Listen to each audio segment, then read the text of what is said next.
नमस्कार, स्वागत है आपका द न्यूज पर। मैं हूं आपके साथ शिप्रा सैनी।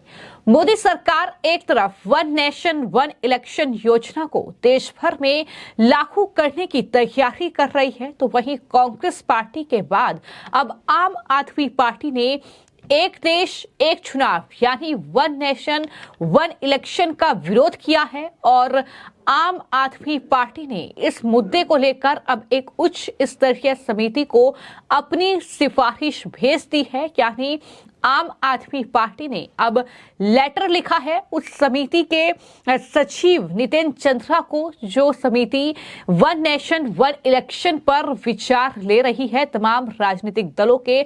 उन्हें अब लेटर लिखा है आम आदमी पार्टी ने, और वन नेशन वन इलेक्शन ये जो विचार है इसका विरोध आम आदमी पार्टी ने किया है। तो इस तरीके से एक के बाद एक हम देख रहे हैं कि कांग्रेस पार्टी से लेकर आम आदमी पार्टी, यहां तक कि टीएमसी और साथ ही ओवैसी की पार्टी एआईएमआईएम ने भी इसका विरोध किया है। आम आदमी पार्टी के जो राष्ट्रीय सचिव हैं पंकज गुप्ता, उन्होंने कमेटी के सचिव नितिन चंद्रा के नाम एक लेटर लिखा। उसमें ये लिखा गया कि आम आदमी पार्टी एक राष्ट्र एक चुनाव के विचार का कड़ा विरोध करती है। एक राष्ट्र एक चुनाव संसदीय लोकतंत्र के विचार, संविधान की मूल संरचना और देश की संघीय राजनीति को नुकसान पहुंचाएगा। तो आम आदमी पार्टी ने इसके नुकसान गिनाए ये हैं कि वन नेशन वन इलेक्शन की सरकार की जो योजना है जिस पर सरकार काम कर रही है, बाकायदा एक कमेटी का गठन किया गया है, जिस कमेटी की अध्यक्षता जो है वो देश के पूर्व राष्ट्रपति रामनाथ कोविंद कर रहे हैं। तमाम राजनीतिक दलों से विचार लिया जा रहा है, लेकिन अब आम आदमी पार्टी ने उसके नुकसान गिनाए हैं और ये कहा है कि ये जो थॉट है सरकार का ये गलत है, हम इसका विरोध करते हैं कि संविधान की मूल संरचना और देश की संघीय राजनीति को नुकसान पहुंचाएगा, ये भी उनकी तरफ से कहा गया है। तो आम आदमी पार्टी के पत्र में यह भी लिखा गया है कि वन नेशन वन इलेक्शन का विचार त्रिशंकु विधायिका की स्थिति से निपटने में असमर्थ है। ये सक्रिय रूप से दल बदल मामलों और साथ ही विधायक और सांसदों की खुली खरीद फरोख्त जैसी बुराई को प्रोत्साहित करेगा।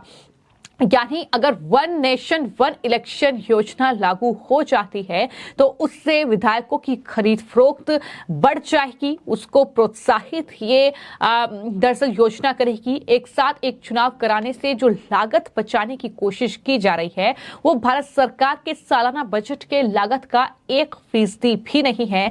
ये भी तमाम बातें उस लेटर में कही गई हैं। मैं आपको ये बता दूं कि सरकार की ओर से वन नेशन वन इलेक्शन की बात की जा रही है, यानी एक साथ लोकसभा चुनाव और पूरे देश में विधानसभा चुनाव कराए जाए ताकि चुनावी खर्चा बच जाए, वक्त बच जाए। ये तमाम चीजों को कहीं ना कहीं देखा गया है, ख्याल रखा गया है, उसके बाद ये विचार किया गया है। लेकिन आम आदमी पार्टी ने अब इसका खुलकर विरोध किया है।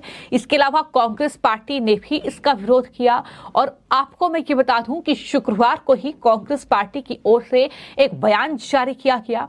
इस विचार से किनारा किया गया था। कांग्रेस पार्टी अध्यक्ष जो है मल्लिकार्जुन खड़गे, उन्होंने one nation one election committee जो है उसको बकायदा एक लेटर लिखा और कहा कि ये विचार संविधान के संघीय ढांचे के खिलाफ है। देश में पीएम मोदी की वजह से विकास कार्य रुकते हैं, ये उनकी तरफ से कहा गया। और सिर्फ मल्लिकार्जुन खड़गे या अरविंद केजरीवाल ही नहीं बल्कि इसके अलावा ममता बनर्जी भी इसका खुलकर विरोध कर चुकी हैं। इसके अलावा जो एआईएमआईएम के चीफ हैं असदुद्दीन ओवैसी, उनकी तरफ से भी इसकी आलोचना की गई है। उन्होंने भी इस उच्च स्तरीय समिति को लेटर लिखा और कहा कि ना तो संसदीय स्थायी समिति, नीति आयोग या विधि आयोग ने ये प्रदर्शित किया है कि ऐसा कदम उठाने की जरूरत है। इसके बजाय चर्चा इस बात पर केंद्रित है कि इसे कैसे लागू किया जा सकता है। दुर्भाग्य से HLC के संदर्भ की शर्तों में भी वही दोष मौजूद है। ये तमाम बातें जो हैं इस पूरे मामले को लेकर असदुद्दीन ओवैसी की ओर से भी कही गई हैं। तो कुल मिलाकर जो तमाम विपक्षी दल हैं वो खुलकर इस बात का विरोध कर रहे हैं, वो इसके पक्ष में नहीं है कि लोकसभा चुनाव के साथ ही पूरे देश में विधानसभा चुनाव कराए जाएं। तो लगातार विरोध देखने को मिल रहा है। हालांकि केंद्र सरकार ने इस आइडिया को, इस थॉट को आगे बढ़ाने के लिए एक कमेटी बनाई है। 27 सितंबर को 22वें लॉ कमीशन की बैठक में वन नेशन वन इलेक्शन पर चर्चा हुई थी।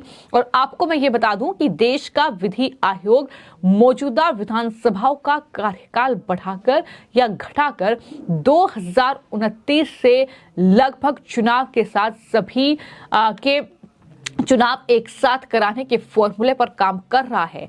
ये बड़ी जानकारी है और साल 2029 से राज्यों की विधानसभाओं और लोकसभा दोनों चुनाव एक साथ कराना सुनिश्चित करने के लिए जस्टिस ऋतुराज अवस्थी के तहत योग विधानसभाओं के कार्यकाल को कम करने या बढ़ाने का सुझाव दे सकता है।